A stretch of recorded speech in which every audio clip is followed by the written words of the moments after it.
මම හිතනවා මගේ ආරාධනාව පිළි අරගෙන ඔයාලා මාත් එක්ක රැඳිලා මන් දාන මේ වීඩියෝ ටික බලයි කියලා. ගොවිජන සංවර්ධන දෙපාර්තමේන්තුව ගත්තාම අපේ කාර්යභාරය තමයි ගොවීන් එකතු කරලා මේ වී වගාව සහ අනිකුත් වගාවන් කරන්නේ කොහොමද? ඒ වගාවන්ට උපදෙස් ලබා දෙන්නේ කොහොමද? කායකද මේ උපදෙස් ලබා ගන්නේ?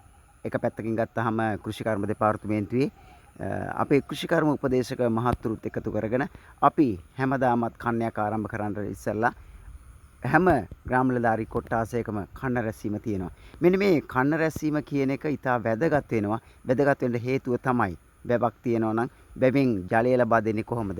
ඒ වගේම තමයි කන්නේ ආරම්භ කරන්නේ කවද්ද? කන්නේ අවසන් වෙන්නේ කවද්ද?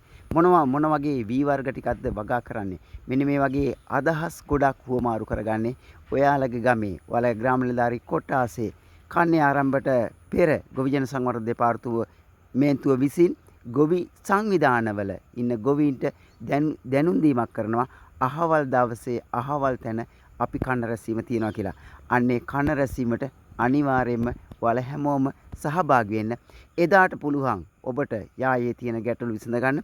ඒ වගේම තමයි වගා කරන වී වර්ගයේ මොනවද කියලා දැනගන්න. ඒ වගේම තමයි අවශ්‍යතාවයන් සහ ඒ වී වගාව සඳහා අවශ්‍ය උපදෙස් සියල්ල එදාට අපි ලබා දෙන්න බලාපොරොත්තු වෙනවා. එහෙනම් මතක තියාගන්න හැම කන් එකම ආරම්භයට පෙර අපි හැම ග්‍රාම නිලධාරී කොට්ටාසෙම ගොවි සංවිධානය හරහා කන රැසීමක් තියෙනවා.